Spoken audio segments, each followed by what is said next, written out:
Kita bakal langsung masuk menuju ke match yang pertama, Survival Stage. Ada satu wakil dari Indonesia yang bakal berjuang berikan dukungan kalian #IndoPride di kolom live chat dengan Probasta dan juga Kenya di hari ini. 7-1 pemain dari 721, tapi Furia yang sudah mulai membuka genderang perang mereka di mana Alula tumbang satu anggotanya, tapi dari QZZ yang masih menahan di bagian dalam, menahan dengan satu shotgun saja. Turnike akan dipulangkan menuju ke lobby, kocokan dan juga reload cepat dilakukan oleh QZZ kali ini atau XZZ. Sementara di layar utama kita bakal melihat pergerakan dari tim RRQ yang melemparkan sebuah granat, sudah mulai dimasak tapi pintunya ditutup, pintunya bakal dibuka, dilemparkan langsung menuju ke balkon, tapi ternyata masih belum bisa mendapatkan satu pemain dari 721. Body system dan follow up langsung cepat dilakukan oleh tim RRQ, namun mereka masih belum bisa mendapatkan knockdown sama sekali. Nerpeko mencari, Nerpeko memberikan tembakan tapi ternyata masih miss the target. Belum ada knockdown yang mereka dapatkan, malah Yangon Galacticos di arah lain yang bisa mendapatkan Mythica, tapi finally RRQ lapar bisa mendapatkan satu pemain yang tadi ada di bagian lantai 2. Yes, dan begitu pun dengan pemain 721, dia langsung aja turun menuju ke bawah, tapi lihat bagaimana satu player dari RRQ terkena knockdown begitu saja. Bahkan Nerpeko coba untuk nge-backup, masih telat, masih terlambat sedikit sepersekian detik. Mampukah lawan akhirnya bisa menumbangkan satu player dari 721 tersebut, tapi namun sayangnya dua player dari RRQ harus tumbang. Gak masalah, kehilangan Viren, kehilangan lapar karena masih ada perjuangan dari seorang Nerpeko juga. 2 elimination mereka dapatkan. Ada chance untuk melakukan recall cepat untuk RRQ kali ini karena Peko recall towernya begitu dekat. Gue yang penasaran itu Genfos ada di mana. Ternyata Genfos sedang melakukan lockdown bertemu dengan Malik kali ini. Ada di luar dari Broken Wall. Genfos menggocek kanan, menggocek kiri. Lagi-lagi mereka bakal ngotot untuk bertemu dengan 721. Sudah mulai ada satu buah flank dan satu buah flick shot yang ternyata dimenangkan oleh 721. Malik memulangkan Genfos. Untungnya masih ada recall yang bisa dimainkan oleh RRQ. Yes, karena Nerpeko yang sudah menjadi satu player untuk merecall teman-temannya, jadi masih Nerpeko aja ya yang memiliki chance untuk hidup kembali, sedangkan Viren, Lapar dan juga Genfos sudah habis kesempatannya. Begitu pun dengan di sisi lain di mana Swaps dari E-Arena tertangkap oleh QZZ, pulang kembali E-Arena di group stage. Mereka berhasil mendapatkan 29 elimination point dan kali ini hanya 3 poin saja baru dikumpulkan di menit yang ketiga. Ya, masuk ke menit yang ketiga, tapi Ulf sudah mulai membuka genderang perang mereka juga, malah tiba-tiba Fubsman yang bisa mendapatkan satu pemain dari tim Ulf. Aaron ditumbangkan begitu saja, Fubsman juga langsung diamankan. Trade talk terjadi begitu cepat. Cage menangkap satu pemain dari Gold yang datang seorang diri di arah depan, tapi ternyata backup di arah belakang masih begitu padat. Killer Joe mendapatkan Cage, berpindah kembali menuju ke Scarface yang melakukan vaulting out. Sebuah momen yang ternyata bisa dimenangkan oleh seorang Scarface. Normalnya lo vaulting kayak gitu kalah. Yes, karena vaulting ya bisa memperlambat lo dalam melakukan penembakan. Yes. Dan ini justru dimenangkan oleh Scarface ya karena darahnya juga mungkin sama-sama sedikit. Begitupun dengan Killer Joe yang saat ini coba untuk kembali dimenangkan oleh seorang Scarface, tapi darahnya dikit banget. Pun dengan Killer Joe dia hanya memiliki sebuah face, tidak memiliki helm. Kalau misalnya kepalanya kena shoot, ini bisa ada chance juga, tapi ternyata kepala dari Scarface lah yang dimenangkan oleh seorang Killer Joe. Ini Go Team sih, gue ngelihat cara main mereka rapi banget. Tapi kita bakal melihat apakah kali ini Alpha 7 akan rapi. Dimana QZZ yang masih menahan di arah dalam dengan S12K-nya. Apakah shotgun AI atau shotgun pok akan semakin populer. Tapi ternyata malah QZZ yang ditumbangkan oleh pemain dari Alpha 7 Guizhou. Bisa mempertahankan tempat ini dengan begitu lama. Tapi close combat berikutnya dia kalah. Milu memberikan backup di waktu yang tepat. Bahkan dia berhasil mendapatkan pemain-pemain dari arah tim Alpha 7. Berpindah kembali menuju ke arah tim RRQ dan Peko. Lagi dan lagi Nerpeko. Catat namanya. Tatap mata Peko menjadi penyelamat untuk RRQ. Beberapa split mereka mainkan juga mengontrol pergerakan dari tim KRX yang masih ada di arah sekitaran dari tim RRQ. Sementara Yangon Galacticos yang terlihat fokus mereka masih tertuju untuk mengamankan bagian dalam dari zonanya. Tapi dari AGHL tiba-tiba satu anggota mereka tumbang. Mythica bisa mendapatkan Maple. Untuknya mereka mendapatkan atau sudah membuat satu buat cekungan yang bisa dimaksimalkan untuk melakukan revive tanpa ada gangguan yang berlebih lagi. Tapi ternyata malah Alula mendapatkan pemain dari RRQ. Nerpeko dibuat tumbang. Entah terjadinya di bagian mana, tapi ternyata dari RRQ mereka membagi splitnya 2-2. 2 orang ditugaskan masuk ke arah dalam, sementara 2 orang ditinggalkan di bagian belakang. Ternyata Genfos yang sudah tertangkap dan langsung dipulangkan menuju ke arah lobby. Replay yang sudah terputar Itu apa yang di replay? Kayaknya cuma nge-replay orang kenok doang.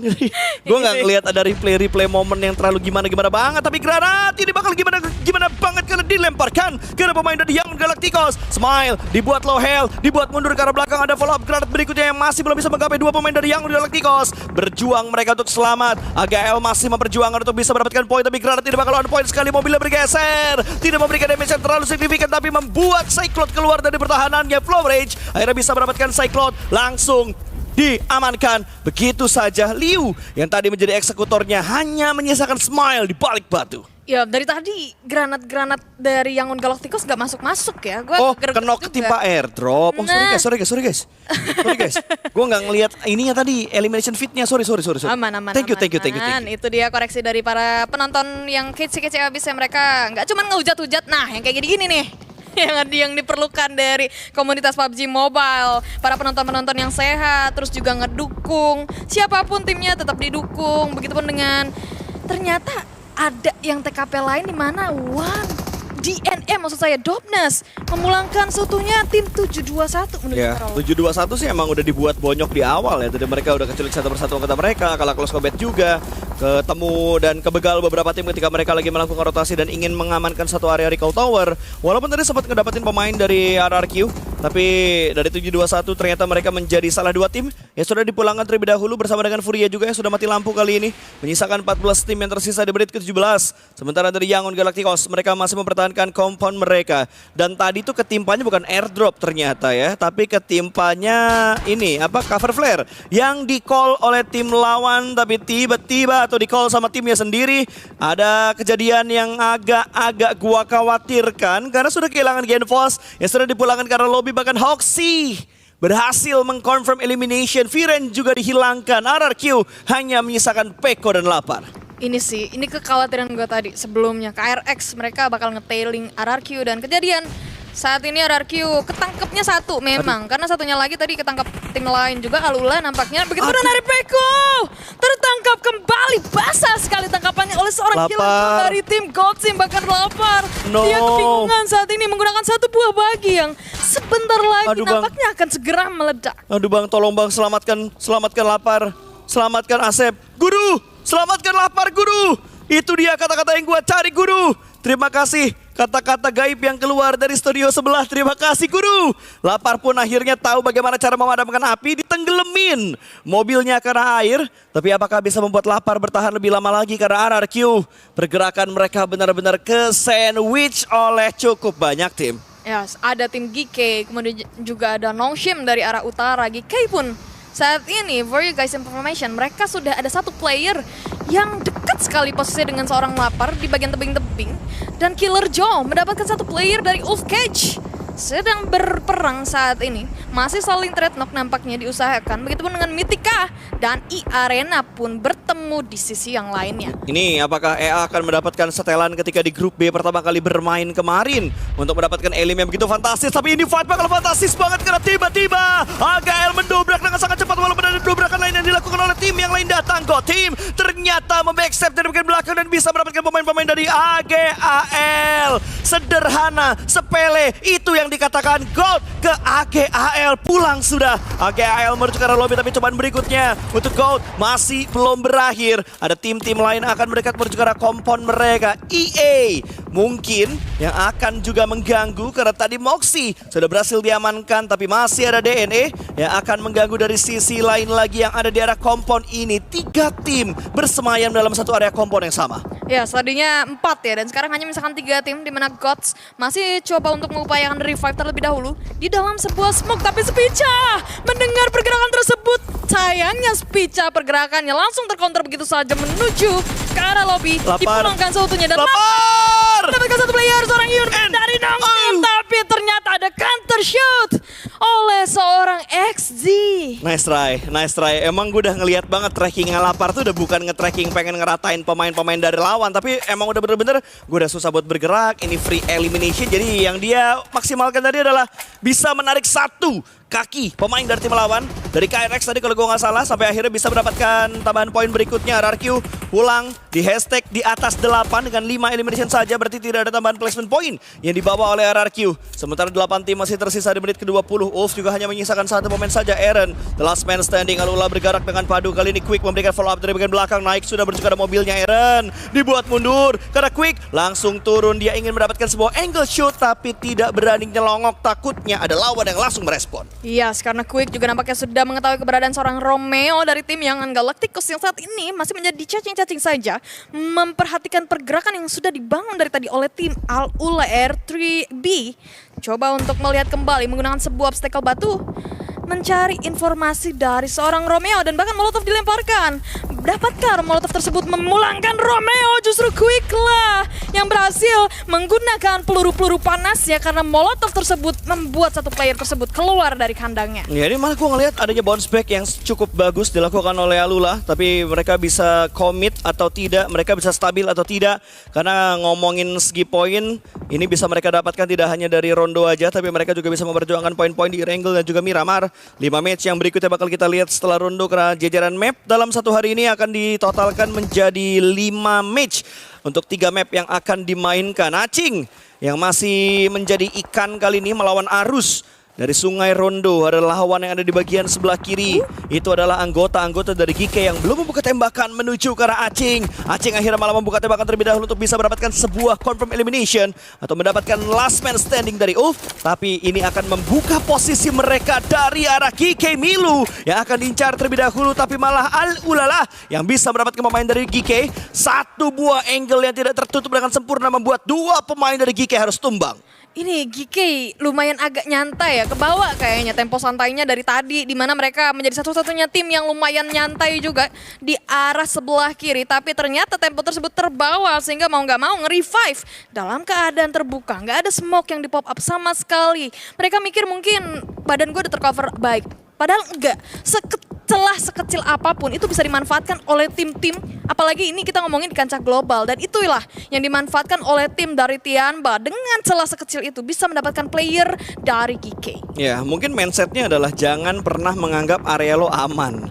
Karena ketika lo udah terlalu menganggap area lo aman, nah kayak gini nih, mungkin Acing menganggap areanya aman, tapi ternyata terlihat oleh tim lawan. Sementara GK sudah tidak bisa menyelamatkan rekannya lagi, sudah kehilangan 1 anggota mereka. Sementara Tianba yang masih memberikan gerakan-gerakan agresif menuju ke arah GK. GK menyisakan 3 pemain mereka, tapi sudah mendapatkan 5 elimination. Tianba sudah mendapatkan 10 elimination. Apakah ini adalah kekuatan PL yang sesungguhnya? Geragasnya mereka, semangatnya mereka, bahkan GK bolong. Defense-nya mereka dibobol oleh 2 tim yang berbeda. Gak ngerti dah. Dari tadi tuh mereka kenok sama tim Al-Ula, tapi lagi fokusnya tuh ke satu, habis itu yang kesatunya dicuekin. Mau nggak mau jadi lumayan bikin merugi juga karena Kevin tergenok dan bahkan dipulangkan langsung oleh seorang Wolf Necessary yang entah dari mana. Begitu dengan Wolf Slonic langsung dipulangkan begitu saja oleh Ula R3B. Ini enak banget sih Ula tadi untuk ngelihat berjuka ke bawah 2 cacing yang sedang melakukan proning. Dengan mudahnya didapatkan untuk tambahan poin mereka 8 elimination. Gold yang sudah mendapatkan 10 elimination, langkah mereka terhenti. Hanya 10 elimination kayak mereka bawa, atau ada tambahan elimination lagi atau tambahan placement point maksud gua yang bisa mereka kumpulkan. Sementara Acing di mana layar HP-nya udah abu-abu, Acing tidak bisa diselamatkan. Kembali lagi hilang 1 punggawa dari Tianba, tapi mereka masih punya 2 pemain yang tersisa. Joker mulai membangun sebuah setup. Wall smoke tidak terlalu padat kali ini. 2 mobil yang dipunya oleh E-Arena akan coba mereka maksimalkan supaya mereka bisa masuk ke arah zona. Yes, ini nggak seperti permainan E-Arena sebelumnya di mana Terniki juga kembali didapatkan oleh seorang TC dari Notion Red Force. Jauh lurus jaraknya dari arah sana.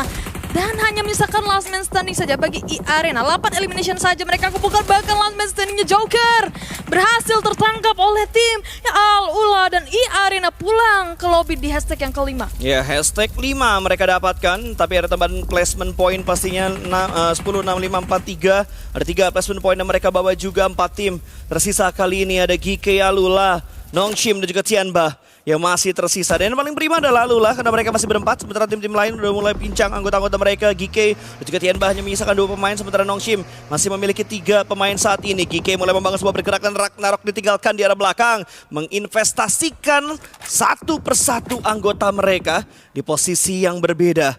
Soizi harusnya dia dapetin beberapa informasi, tapi PR juga buat Nongshim karena mereka masih belum terlalu enak untuk mengamankan zona yang ketujuh ini. Ya, begitupun dengan Al-Ula, mereka masih berada di atas sebuah bukit, tapi angle-angle dari player-player tim Nongshim Red Force mereka nggak mau melepaskan crosshair tersebut, dibuat mundur. Tim Al-Ula masih harus berpikir kembali, masih harus reset kembali. Begitu dengan Klaus, healing sudah berhasil dilakukan dan hanya mengandalkan satu buah vehicle Dacia. Bahkan saat ini sudah mulai berasap-asap. Ini kayaknya gue tahu udah niatnya Al-Ula deh. Mereka udah ngambil emergency cover flare, tapi mereka nggak mau pakai mobilnya. Mereka berjalan kaki dengan safety. Tidak ada yang menembak untuk mengganggu pergerakan dari Alula. Quick berhasil touchdown. Akan ada follow up movement juga dari anggota-anggota Alula yang lainnya. Nongshim terlihat di arah kanan sana. Mana yang akan menjadi prioritas utama dari arah Tianba, dari arah Alula, tim yang menguasai area timur dan juga selatan.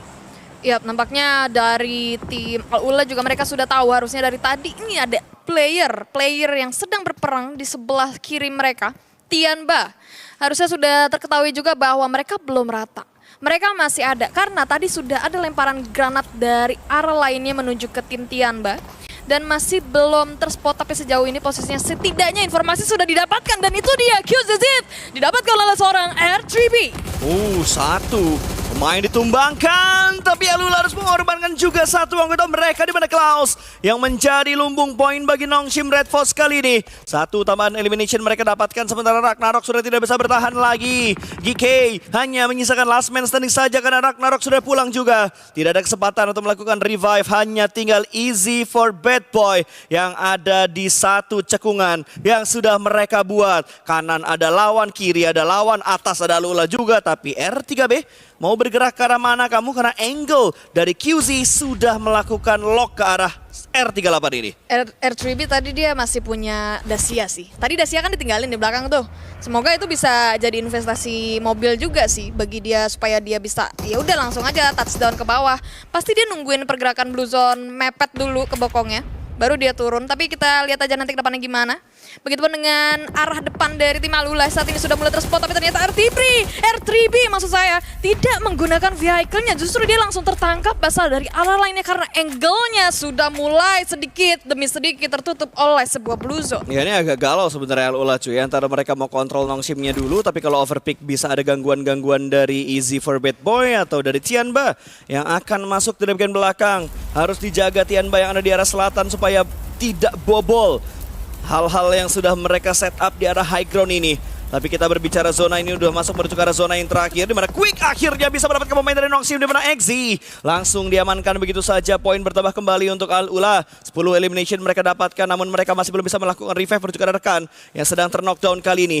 Milu terspot, tapi Yasser terlambat untuk merespon dan terlambat memberikan tembakan karena target dari Yasser adalah GK. Easy for Bad Boy pulang ke arah lobby. Ini fix Al-Ula chicken sih, lihat ya. 3 player, 1 player masih terkenok, masih nggak bisa di-revive karena nggak ada pop-up smoke sejauh ini. So easy justru naik ke atas sana, coba untuk mengconfirm elimination dari R3B menuju ke kantong elimination point-nya. Tapi justru sekarang kuantitasnya jadi sama rata. 2 versus 2 ini makin agak bikin membingungkan juga. Yang pulang justru Al-Ula. Yang salah gue predik di awal. Iya, terlalu jumawa temen gue bilang Alula chicken. Tiba-tiba menjadi jinx di mana Alula langsung pulang di stake yang ketiga. 2 tim tersisa, 1 melawan 2 clutch or nothing. Soizi sudah kelihatan di balik sebuah pohon kali ini. Tianba akan langsung merespon keberadaan dari seorang Soizi. Ada smoke gun yang coba dia gunakan, tapi granat spekulasi bakal dilemparkan through the smoke dari Milu. Mencicil health bar dari seorang Soizi. Granat ini on point dan winner chicken dinner berhasil diamankan oleh Tianba di match yang pertama.